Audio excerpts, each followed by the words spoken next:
하나님께서 말씀으로 창조하신 이 아름다운 세계, 우리 하나님의 말씀이 살아 역사하시는 이 미시오데이 하나님 선교의 장으로 어서오세요. 우리 하나님의 자비로우신 사랑이 항상 여러분과 함께 하시기를 축원합니다.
제 카페입니다. 네이버 카페로 오셔서 카페명 복 있는 자유로 들어오시면 되겠습니다. 왼편 카테고리에서 제2편 제사장나 수립 제3장 영토 계속되는 여호수아서 이야기입니다. 이 중에 제3절 지파별 기업 분배, 오늘은 149번 자료로 여호수아서로서는 마지막 8번째 강의이며 창세기로부터는 총 63번째 강의가 되겠습니다. 제 교재로서는 구약 상권 576에서 586쪽, 성경 본문으로서는 여호수아서 제21장 1절에서 24장 33절까지의 내용입니다. 지난 시간에 우리는 약속의 땅 제2차 분배, 말하자면 길갈에서 분배받은 두 지파 반, 곧 유다 지파 그리고 요셉 자손인 에브라임 지파와 므나세 반 지파의 강액에 대해서, 그리고 거기에다 제3차로 실로에서 기업을 분배받은 나머지 7지파, 곧 베냐민, 시므온, 스불론, 이사갈, 아셀, 납달리 그리고 단 지파 등의 강역을 살폈습니다. 그리고 이어서 민수기 35장 및 신명기 19장에서 모세를 통해 이미 살폈던 토피성, 곧 우리 주 예수 그리스도를 예표하는 토피성의 지정과 그 설치 목적까지 살폈습니다. 이번 시간에는 다른 지파들과 같은 방법으로 땅을 분배받는 데서 제외된 레위 지파의 기업 내용과 약속의 땅 가나안 정복 전투에 신실히 참가하였던 요단 동편 지파들의 귀한 장면을 살펴보고, 끝으로 여호수아 사역이 마무리되는 장면까지 살펴서 제사장 나라 영토 확보의 이야기, 곧 여호수아서를 끝맺겠습니다. 먼저 약속의 땅에 대한 기업 분배에서 제외된 레위 지파에게 할당되는 기업에 대한 이야기로 들어갑니다. 레위 지파의 성읍 분배.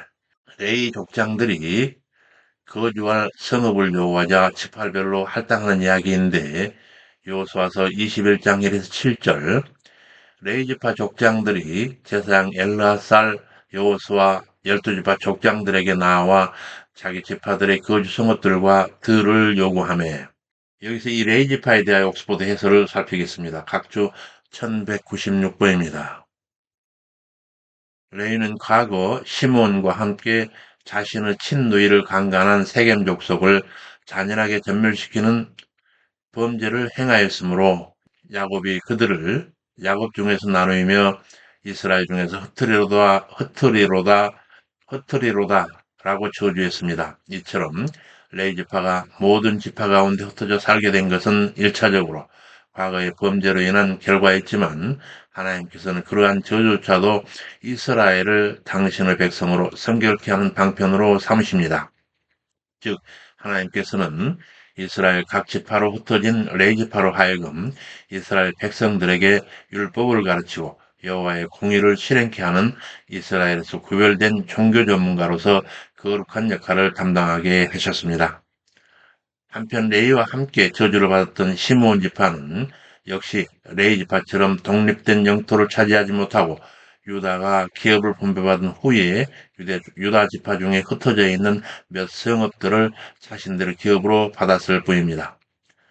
한편 레위 사람들은 크게 세 부류, 곧 그핫, 게르손, 그리고 무라리 자손으로 나뉩니다. 여기서 본문으로 돌아가서 레위지파 족장들이 제사장 엘르아살 여호수아 12지파 족장들에게 나와 자기 지파들의 거주 성읍들과 들을 요구하며 이스라엘 자손이 여호와의 명을 따라서 각자 자기 기업에서 일부를 떼어 레위인들에게 그 거주 성읍으로 주는데 그앗 계열 중 아론 자손들은 유다와 시므온과 베냐민 지파에서 13성을 얻고 여타 그앗 자손들은 에브라임, 단 그리고 요단 서편 므낫세 반지파에서 10성읍을 얻고 여기서 그앗 종족들에게 돌아가는 이 기업들에 대해서 옥스포드가 해설하고 있습니다. 각주 1197에서 1198번입니다. 레위 지파 중에서 그앗 종족이 대제사장 아론 출신의 종족이라 먼저 성읍을 받습니다. 그리고 그가 종족 중에서도 대제사장 아론의 자손과 그 나머지로 다시 구분하여 아론의 자손들은 유다, 시므온, 베냐민 지파 중에서 10성읍을 얻었고 그가 가족 중에 아론 자손이 아닌 나머지들은 10성읍을 얻습니다. 따라서 그가 자손이 얻은 성읍은 총 23성읍이었습니다. 이들 세 지파의 땅은 요단 서편 땅에서도 사해 인접한 최남단에 서로 인접하였고 아론의 자손이 받은 성읍들이 모두 예루살렘과 가까운 일대였다고 한 사실은 앞으로 예루살렘에 성전이 세워지게 되어서 아론의 자손인 제사장들의 주요 봉사 장소가 될 것과 관련되고 있음을 볼 수 있게 됩니다.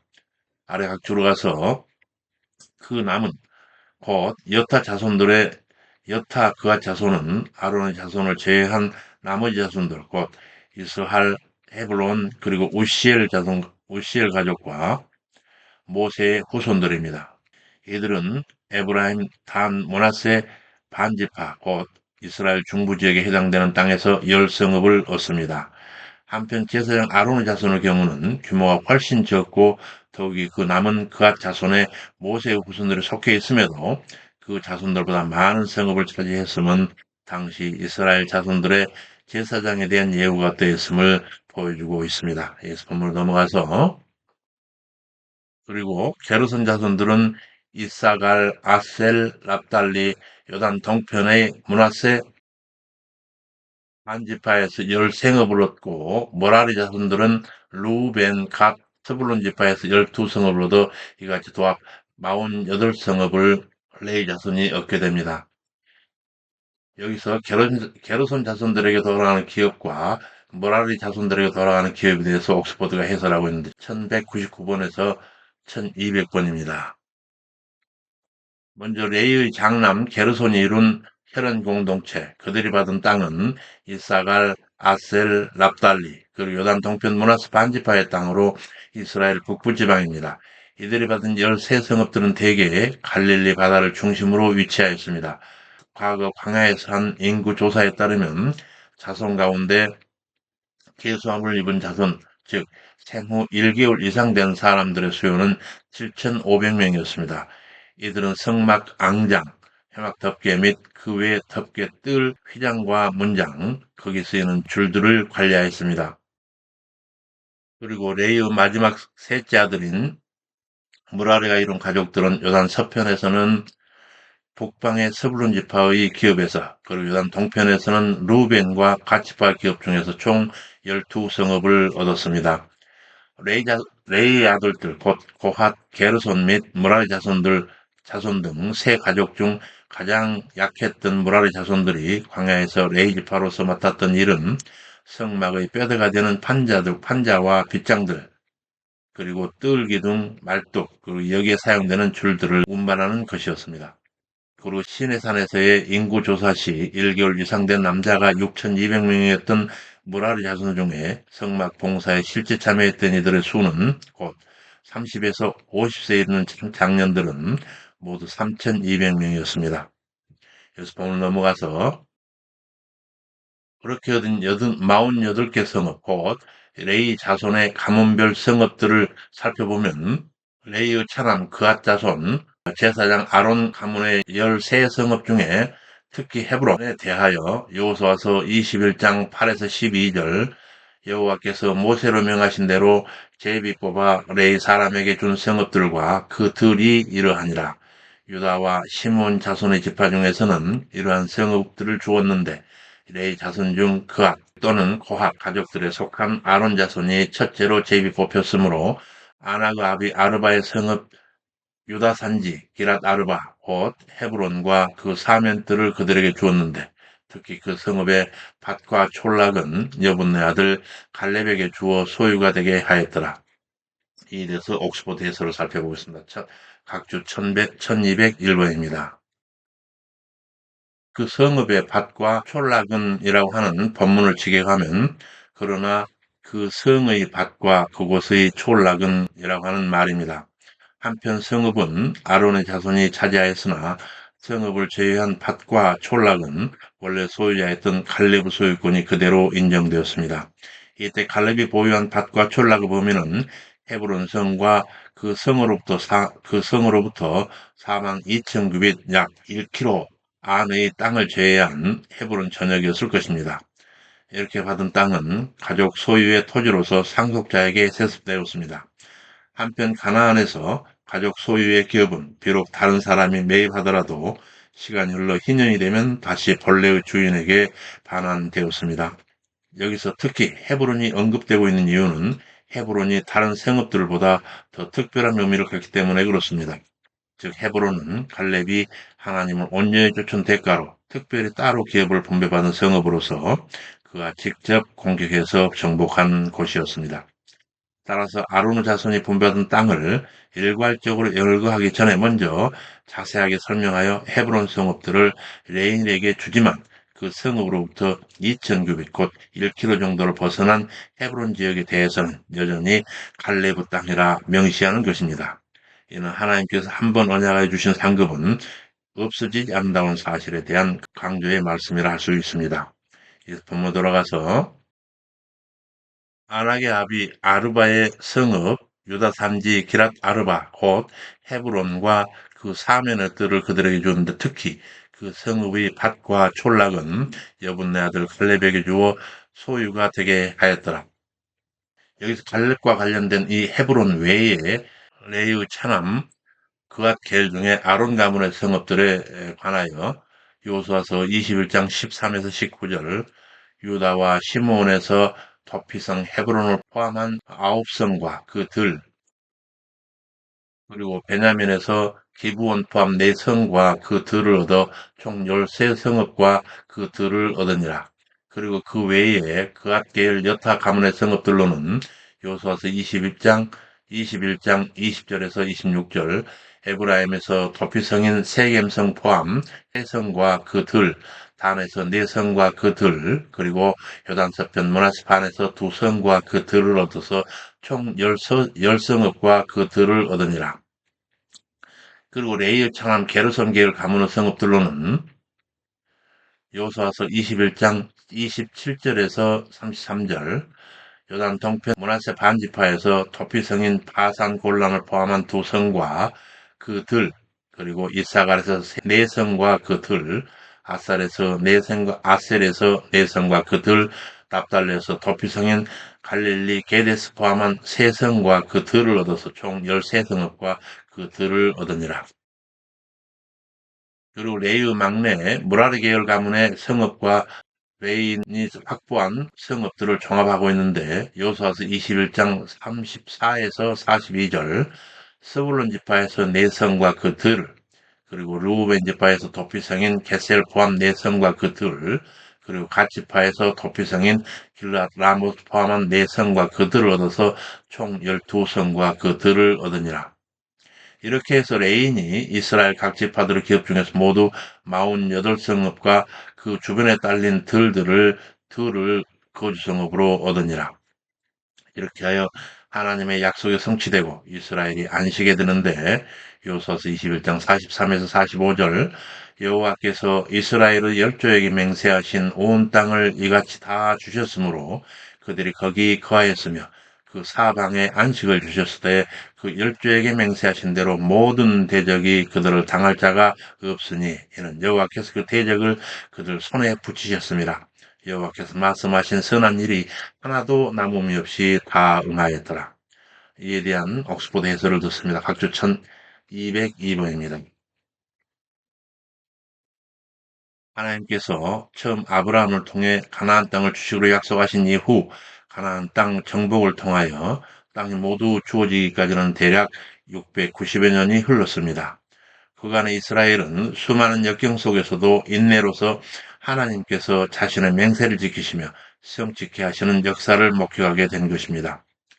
곧 본서에서 궁극적으로 드러내고자 하는 이스라엘 하나님은 이스라엘 백성들을 택하시고 부르셨으며 그들에게 약속하시고 그 약속을 실제 역사 안에서 신실하게 이행하시는 분이심을 보여주고 있습니다. 이제 여호수아의 사역 마무리 장입니다. 먼저 요단 동편 지파들이 귀환하는 내용입니다. 요단 동편 지파들의 귀환과 그들에 대한 축복입니다. 여호수아서 22장 1절에서 9절. 여호수아가 루벤, 갓 그리고 므낫세 반지파를 불러서 그들이 모세와 여호수아 자신의 명령을 청종하여 오랜 기간 가나안 정복 전쟁 중에 형제 지파를 떠나지 아니하고 도움으로써 여호와의 명령에 대한 책임을 다했음을 시한, 여기서 모세와 여호수아 자신의 명령을 청종하였다는 이 내용에 대해서 옥스퍼드 해설을 살펴보고 있습니다. 각주 1203번입니다. 먼저 모세의 명령은 이스라엘이 모압 평지에 이르렀을 때 루벤 지파와 갓 지파가 요단 동편 땅을 자기들에게 분배해 주도록 요청한 사건과 관련됩니다. 그 요구는 두 지파 반이 요단 동편 중앙부에 있는 길르앗 땅에 그들의 많은 가축을 기르기에 적합한 생각이기 때문에 제기된 것이었습니다. 모세는 그들이 형제들과 함께 요단강을 건너 가나안 땅에 이스라엘이 정착하는 것을 돕는 것을 조건으로 허락했습니다. 그리고 모세의 지도권을 이어받은 여호수아가 후일 요단 서편 땅 정복을 앞에 두고 두 지파반에게 그들이 모세와 맺은 언약을 상기시키면서 전쟁에 참여할 것을 명령한 바가 있었습니다. 부모 돌아가서 그들이 모세와 여호수아 자신의 명령을 청종하여 오랜 기간 가나안 정복 전쟁 중에 형제 지파를 떠나지 아니하고 도움으로써 여호와의 명령에 대한 책임을 다했음을 치하하더니 이제 전쟁이 종료되었으니 요단 동편으로 귀향하라 허락하면서 요단 동편에 들어가거든 크게 삼가서 모세가 명한 명령과 율법을 행하여 너희 하나님 여호와를 사랑하고 모든 길로 행하며 그 계명을 지켜 그에게 친근히 하고 너희 마음을 다하며 여기 도단 동편 지파가 귀환하게 되면 그들이 거기 거하는 가족들과 함께 여호와 하나님을 향하여 반드시 이렇게 행해야 할 바를 엄히 당부하는데 이에 대해서 옥스퍼드에서 살피겠습니다. 각주 1204에서 1206번입니다. 먼저 여호와를 사랑함에 있어서 하나님을 향한 사랑은 하나님과 사람 사이의 깨어진 관계를 회복시켜 줍니다. 오늘날 신앙생활에 있어서도 하나님을 향한 예와 같은 사랑이 전제되지 않으면 아무리 신앙생활을 열심히 하더라도 그것은 무익한 종교적 행위에 지나지 않습니다. 그래서 예수님께서는 그의 제자 베드로에게 네가 나를 사랑하느냐고 반복해 물으셨고 그 후에야 내 양을 먹이라 하십니다.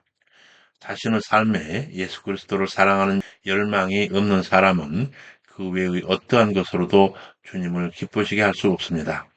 주님은 무엇보다 우리의 사랑을 원하시는 분이십니다. 그리고 여호와를 친근히 하는 것에 대해서 다음과 같이 보면 이는 은유적으로 어떤 이와 가까이 지내다라고 하는 의미로 애정과 충성으로 밀착되어 있다는 의미입니다.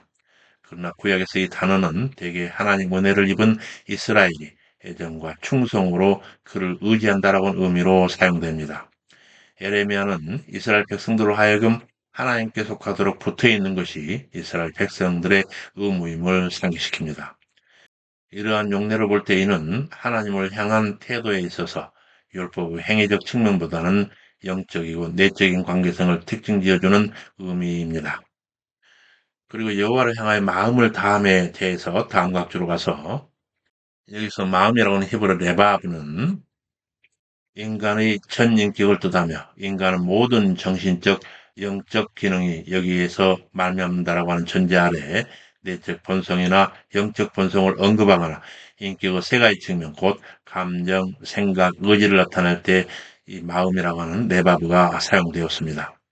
곧 지정의를 통한 외적 섬김은 내적 자세를 강조합니다. 이것은 하나님께서 이스라엘의 하나님을 향한 삶을 보실 때 이 행위의 이면에 감춰진 마음을 얻기 원하시기 때문에 그렇습니다. 그리고 성품을 다하여 그를 섬기라 권면하더라. 여기서 성품을 다하여 섬긴다고 할 때 이 성품에 대해서 옥스포드 1207번입니다. 여기서 성품을이라고 하는 히브리어 나프샤켐은 생명, 혼 또는 영혼, 사람이라는 히브리어 배시에 소유격 2인칭 남성 복수 전미어 캠의 결합어입니다. 한편 네페시 본래 의미는 숨쉬다입니다. 그 의미는 네페시가 인간 존재 자체를 가능하게 하는 본질로서의 생명을 의미하고 이 생명은 영적 존재로서의 인간 영혼을 의미합니다. 또 네페시는 갈망, 욕구, 욕망을 가진 주체, 곧 무엇인가 강하게 추구하고 갈망하는 존재를 나타내기도 합니다. 이러한 갈망이 하나님을 향할 때 하나님과 관계에서 주를 바라나이다 혹은 주를 사모하나이다라고 하는 고백으로 나타납니다. 따라서 이 본문 성품을 다하라고 하는 이 말은 인간의 전인격적 존재 자체를 하나님을 향한 강한 갈망과 애착을 가지고 드리라고 하는 의미로서 우리가 인간으로서 갖는 모든 욕구나 갈망 등을 가장 먼저 하나님께 돌아가는 의미를 갖습니다. 그래서 본문으로 돌아가서 성품을 다해 그를 섬기라 권면하더라. 그들에게 므낫세 지파가 요단 동편과 서편에 반반씩 나누어 기업을 얻게 된 사실을 상기시키고 두 지파 반을 귀환시킬 때 축복하고 전리품을 주어 보내며 형제여 나누라 주지시키니 주둔지였던 가나안 땅 시로를 떠나 자신들의 기업 요단 동편 길르앗으로 귀환하더라. 여기서 요단 동편 두 지파 반의 귀환과 관련하여 옥스포드 해설을 살피겠습니다. 각주 1208에서 1210번까지 여호수아가 요단 동편으로 나간 두 지파 반에게 전리품을 가지고 가서 나누라고 하는 명하는 장면은 이스라엘이 얻은 승리의 기쁨을 모든 백성들로 함께 누리려 함이었습니다. 이스라엘에게는 전리품을 나누는 원칙이 있었는데 이는 직접 전쟁에 참여한 자만이 아니라 후방에서 지원한 자들에게도 모두 전리품을 나누어주는 것입니다. 이는 전방의 군사만 아니라 전 민족이 혼연일체가 되어 전쟁을 치러야 한다라고 하는 사실과 더불어 이스라엘 공동체의 일체감을 돈독히 하기 위한 제도였습니다. 따라서 당시 요단강 동쪽 기업에 남아 직접 전쟁에 참여하지 않고 전쟁 후원의 역할을 담당하였던 므낫세 반지파나 루벤 갈지파에게도 전리품을 풍성하게 나눠준다고 하는 것은 같은 하나님의 백성의 일원으로서 거룩한 전쟁에서는 승리의 영광과 기쁨을 함께 공유한다고 하는 의미였습니다. 다음 각주로 가서 그들이 출발한 그 실로 그것은 지난 7년여에 걸친 전쟁을 끝내고 정복 전쟁과 기업 분배의 중심지였던 실로로부터 루벤, 갓, 모나스 반지파가 완전히 떠나서 그들의 기업으로 돌아가게 된 사실을 강조하고 있습니다. 당시 상황은 가나안 땅을 분배하는 모든 일이 끝나고 난 직후였고 실로는 해막이 세워져 있었으며 이스라엘 백성들이 땅을 분배했던 정치, 종교의 중심지였습니다. 그래서 요단 동편 자신들의 기업으로 돌아가려는 두 지파 반이 자기들 땅으로 출발할 때도 실로에 모여서 여호수아로부터 신앙적인 권면을 듣고 거기서 전리품들을 분배받았던 것입니다.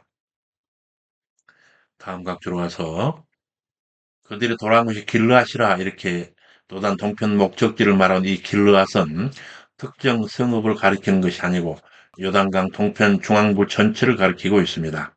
길르앗 지방은 암몬 지역 근처에서 발원하여 요단강 북쪽 갈릴리 바다와 남쪽 사해 사이의 아래 3분의 1지점으로 흘러 합류하는 야복강을 가운데 둔 울창한 삼림지대였습니다.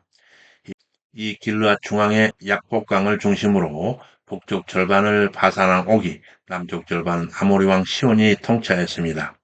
따라서 길르앗은 두 지파 반이 얻은 요단 동편 기업의 전체를 가리키고 있습니다. 그들의 소유지는 실제로 길르앗을 포함한 요단 동편의 훨씬 넓은 땅에 해당하였습니다. 그런데 이곳이 길르앗으로 불리고 있는 것은 지형적으로 요단 동편에서 가장 가운데 있을 뿐만 아니라 요단 동편을 장하고 있던 바산과 아모리가 절반씩 차지하고 있던 가나안 동편의 가장 기름진 지방으로 유명해서 요단강 동편 땅을 대표한 이름이었기 때문으로 볼 수 있습니다. 그리고 기간 중에 요단 동편 지파가 요단 강변에 재단을 설립하는 일이 있었는데 이때 요단 서편 지파, 가나안 땅의 지파들 대표단을 파견하는 일이 있었습니다. 여호수아서 22장 10절에서 20절 루우벤 자손과 므낫세 반 지파가 가나안 땅 요단 언덕가에 이르자 가나안 땅은 맨 앞 요단 언덕가 이스라엘 자손에 속한 편에 단을 쌓았는데 볼만한 큰 단이었더라. 이 소식을 접한 서편 온 회중이 듣고 실로에 모여 싸우자 하는지라. 이 소단 동편 지파가 단을 쌓은 장소와 그들이 쌓은 그 단을 쌓은 그들의 본래 의도에 대해서 오해를 불러일으킨 행령에 대해서 옥스포드가 해설하고 있습니다. 각주 1212에서 1214번. 그들이 단을 쌓은 가나안 땅은 맨 앞편이라고 하는 언급으로 봐서 그들이 제단을 쌓은 곳이 요단강 서쪽 가나안 땅 쪽임을 알 수 있습니다. 가나안 땅은 일반적으로 요단강 서편 땅을 가리키기 때문입니다. 그리고 그들이 단을 쌓은 의도를 유추해 볼 때도 역시 요단 서편에 쌓은 것으로 보아야 합니다. 즉 그들이 단을 쌓은 목적은 후대에 요단강을 사이에 두고 동서로 나누어진 자신들 후손들이 동일하게 하나님의 언약 백성으로서 동등한 분깃을 받은 자들임을 증거하는 표시로서 남기라는 것이었으므로 그 정표는 요단강 서편 가나안 쪽에 있어야 제 기능을 할 수 있는 것이었습니다. 이들이 세운 단은 종교적 목적을 위한 것이 아니었습니다. 그 단은 요단강 동편에 정착하는 두 지파 반의 백성들이 요단 서편에 정착한 이스라엘 지파들과의 사이에서 앞으로 발생할지도 모르는 미래의 사태를 염려해서 선한 의도로 쌓았던 재단이었습니다. 곧 요단 서편의 지파들이 자기 두 지파 반을 이스라엘과 상관없는 자들이라고 생각하고 이스라엘 공동체에서 제시킬 것이 염려되어서 미리 그런 사태를 막으려고 요단 동서편의 지파 간의 경계가 되는 요단의 결속을 보여주는 증거물로 세우려 했던 것입니다. 다음 각주로 가서 그런데 구약시대에 단을 쌓는 이유는 첫째, 하나님이나 다른 신에게 제사하기 위해서였습니다. 또한 제사 행위와 무관하게 어떤 사건이나 계약을 확실히 하기 위해서도 쌓았습니다. 그런데 여기 두 지파 반 여단간 경계에 큰 단을 쌓은 것은 후자의 이유였지만 그런데 이는 이스라엘 나머지 지파들로 하여금 천자, 곧 우상 숭배를 위한 단을 쌓았다고 오해하는 결과를 불렀습니다. 그래서 다음 각주로 가서 서편의 아홉 지파 반이 요단 동편 두 지파 반이 단을 쌓은 행위를 이렇게 쉽게 오해하여 싸우려 한 것은 하나님의 제단은 오직 한 곳에만 설치해야 한다라고 하는 율법의 규례와 더불어 만일 이 규례를 어기고 단을 만들어 이방신을 섬기는 성읍이 생긴다면 그 거민을 칼로 죽이고 진멸하라고 하는 하나님의 엄정한 율법 때문이었습니다. 그러므로 이스라엘 백성들이 이러한 반응은 결국 하나님의 율법을 지키고 거룩한 백성 가운데 우상 숭배와 세속적 범죄가 발붙이지 못하게 하려는 신앙적 열심에서 나온 의로운 분노라고 보아야 할 것입니다. 그러나 이들의 전쟁 준비를 위한 모임은 그들의 지도자 여호수아의 소집에 의한 것이 아닌 자발적인 것이었으며 그들의 결정 내용도 오해에 의한 경솔한 일이었습니다. 그래서 본문 들어가서 가나안 땅은 맨 앞편 요단 언덕과 이스라엘 자손에게 속한 편에 단을 쌓았는데 볼만한 큰 단이었더라. 이 소식을 접한 서편 온 회중이 듣고 실로에 모여 싸우자 하는지라.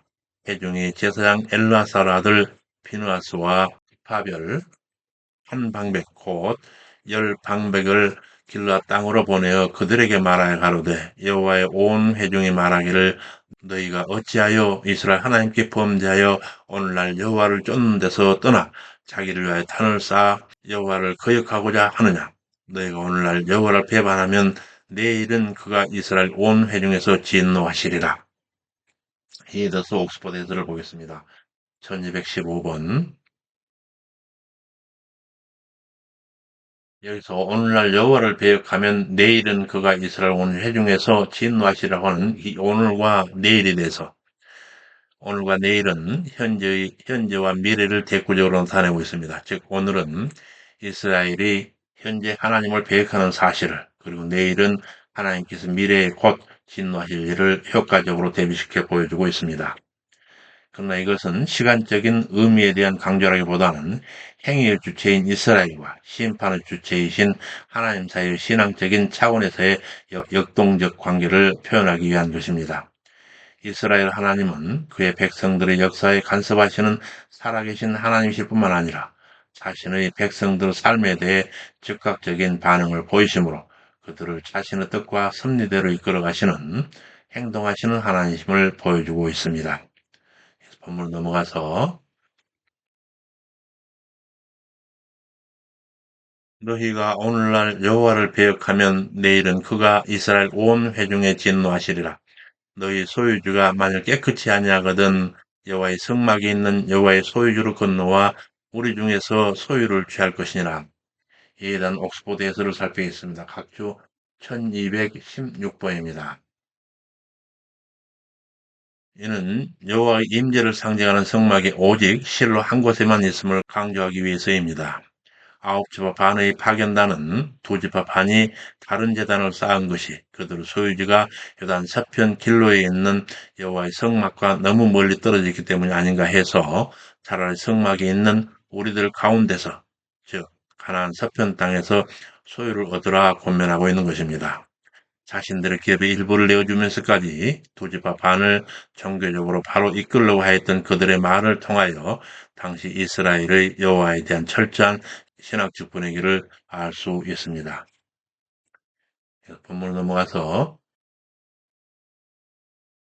너희 소유주가 만일 깨끗이 아니하거든 여호와의 성막이 있는 여호와의 소유주로 건너와 우리 중에서 소유를 취할 것이니라.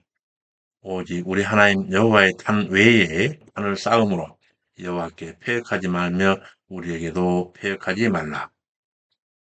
이에 요단 동편 지파들이 해명을 하였고 그 단 이름을 에시라 하는데 여호수아서 22장 21절 34절 동편 지파가 가로되 전능하신 자 하나님 여호와께서 하시나니 이스라엘도 장차 알게 되리라. 이 일이 만일 여호와께 패역함이거나 범죄함이거든 주는 오늘날 우리를 구원치 마옵소서. 우리가 목적에 있어 주의하고 이같이 하였노라. 후일에 너희 자손이 우리 자손에게 되기를 너희가 이스라엘 하나님 여호와 무슨 상관이 있느냐. 여호와께서 우리와 너희 사이에 요단으로 경계를 삼았나니 너희는 여호와께 분의가 없느니라 하여 너희 자손이 우리 자손으로 여호와 경외하기를 그치게 할까 하여 우리가 말하기를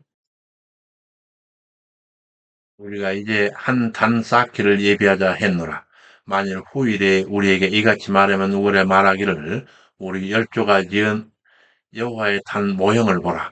이것이 우리와 너희 사이의 증거라 할 것이라. 비누하스 등이 귀환하여 이를 회중에게 회보함에 좋게 여기니라. 요단 동편 지파가 그 단을 에시라 칭하였으니 이는 여호와께서 하나님 되시는 증거라 함이었더라. 이에 대해서 옥스퍼드 해설을 봅니다. 각주 1218에서 1219번. 본문에서 재단의 모양을 바라보라고 하는 이유는 이후에 언급되는 문맥에 비추어 볼 때 이 재단의 모양이 결코 제사를 드리기 위한 것이 아니라고 하는 사실을 입증하기 위한 것입니다.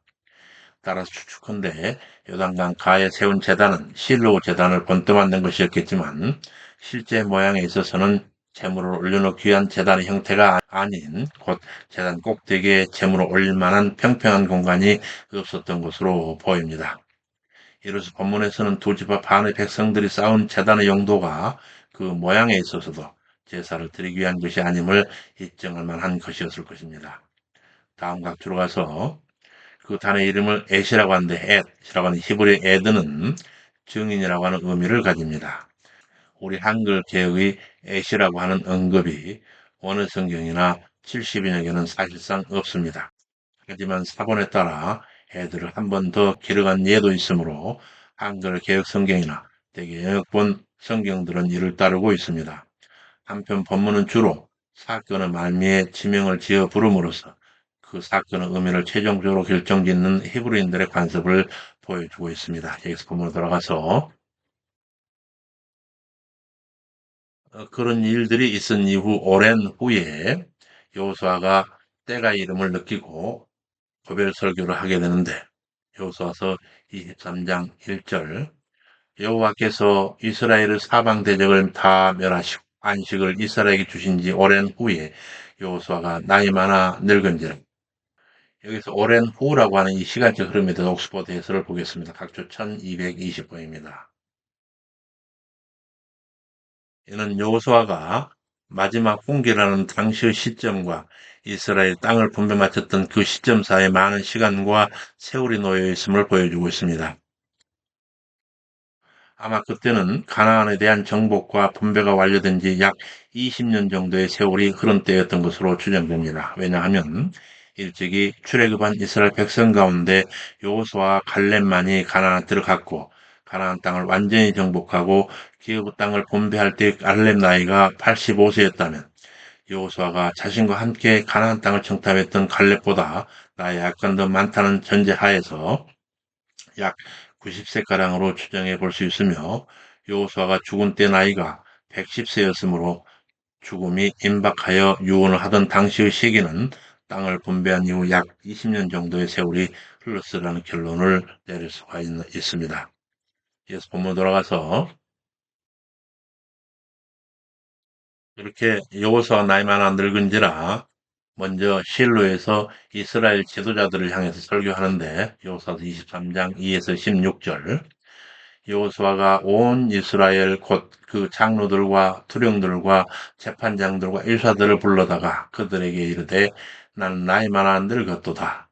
너희 하나님 여호와께서 너희를 위하여 이 모든 나라에 행하신 일을 너희가 보았거니와 그가 너희를 위하여 싸우셨으니 보라 내가 요단에서부터 해 지는 편 대해까지의 남아있는 나라들과 그 멸한 모든 나라를 내가 너희를 위하여 제비를 뽑아 너희 지파에게 기업이 되게 하였느니라. 그러므로 너희는 크게 힘써 모세의 율법책에 기록한 것을 다 지켜 행하라. 이에 대해서 옥스퍼드에서 살피고 넘어가겠습니다. 각주 1221번입니다. 하나님의 백성으로 살아가는 데는 내적으로 하나님의 가르침에 주의하는 것과 외적으로 행하는 이 두 가지 측면이 동시에 이루어져야만 합니다. 본문 교훈으로 볼 때 마음으로 신뢰하나 외적으로 드러내지 못한 것도 온전치 못하고 외적인 행위는 있지만 행하는 자의 그 마음이 온전히 하나님을 향해 있지 않은 것도 문제임을 알 수 있습니다. 그러므로 성도 개인에게 있어서나 교회 공동체에게 있어서나 먼저 하나님을 만나고 사귀는 것과 더불어 더 나아가서는 삶 가운데서 그리스도의 모습을 닮아가며 하나님의 말씀을 순종하는 행위가 드러나야 하는 것입니다. 여기서 본문 돌아가서 그러므로 너희는 크게 힘써 모세의 율법책에 기록된 것을 다 지켜 행하라. 그것을 떠나 좌로나 우로 치우치지 말라. 스스로 조심하여 여호와 하나님을 사랑하라. 내가 만일 퇴보하여 내 중에 빠져남아있는 이 민족들을 친근히 하여 더불어 혼인하며 피차 왕래하면 청령이 알라 하나님 여호와께서 이 민족들을 너희 목전에서 다시는 쫓아내지 아니하시리니 그들이 너희에게 올무가 되며 너희 옆구리에 채찍이 되며 너희 눈에 가시가 되어 너희가 필경은 너희에게 주신 이 아름다운 땅에서 멸절하리라. 그리고 그 후에 다시 세겜에서 백성들을 향해 설교하는데 여호수아서 24장 1에서 24절 여호수아가 이스라엘 모든 지파를 세겜에 모으고 이스라엘 장로들과 그 두령들과 차팡장들과 유사들을 부르매 그들이 하나님 앞에 보인지라. 여호수아가 모든 백성에게 이르되 하나님께서 내게 옛적 데라가 강저편에서 다른 신들을 섬길 때 그 아들 아브라함을 이끌어 가나안으로 인도하내신 때로부터 광야를 거쳐 요단을 건너 이 땅에 들어오게 하시고 친히 싸우신 일과 땅에 안연히 거하게 하시고 우리가 심지 아니한 포도와 감람 과실을 먹게 된 일까지를 생각해 보라. 그러므로 이제는 여호와를 경외하며 성실과 친정으로 섬길 것이라. 너희 열조가 강처편과 애굽에서 섬기던 신들을 제하여 버리고 오직 여호와만 섬기라. 만일 여호와를 섬기는 것이 좋지 않게 보이거든 열조가 강처편에 섬기던 신이든지 너희 거하는 땅 아모리 사람의 신이든지 섬길 자를 오늘 택하라. 오직 나와 내 집은 여호와를 섬기겠노라. 이에 대해서 옥스포드 해설을 살펴보겠습니다. 각주 1222번입니다. 이 본문을 비상적으로 보면 여호와를 믿든 다른 우상을 섬기든 상관하지 않겠으니 너희 마음대로 하라고 한 것처럼 들리기도 합니다. 그러나 앞절에서 우상을 제하고 여호와만 섬기라라고 강력하게 명령한 사실과 함께 생각해 볼 때 본문은 반어적 내용의 강조법으로 보입니다. 그냥 여호와만 섬겨야 한다고 말하는 것보다 우상을 섬기려면 섬기라. 그러나 그 끝은 죽음이니 알아서 하라. 그러므로 나와 내 집만은 하나님만 섬기겠노라고 하는 이 본문의 말은 이스라엘 백성으로부터 곧바로 여호와를 섬기겠다라고 하는 긍정적 응답을 이끌어냅니다. 예수 본문 돌아가서 그럴 때 백성이 가로되 여호와를 버리고 다른 신들을 섬기는 일을 우리가 결단코 아니하오리니 이는 우리 하나님 여호와가 우리와 우리 열조를 인도하여 애굽 땅 종되었던 집에서 나오게 하시고 우리 목전에서 그 큰 이적을 행하시고 우리가 지나온 모든 백성 중에서 우리를 보호하셨으며 이 땅에 거하던 아모리 사람을 우리 앞에서 쫓아내셨습니다. 그러므로 우리도 여호와를 섬기리니 그는 우리 하나님이심이니이다. 백성이 이르되 너희가 여호와를 능히 섬기지 못할 것은 그는 거룩하신 하나님이시요 질투하시는 하나님 히브리어로서는 엘칸노 이시니 너희 허물과 죄를 사하지 아니하실 것임이라. 만일 너희가 여호와를 버리고 이방 신들을 섬기면 보기를 너리신 후에라도 너희에게 화를 내리시고 멸하시리라. 백성이 말하되 아니니이다. 우리가 정녕 여호와를 섬기겠나이다.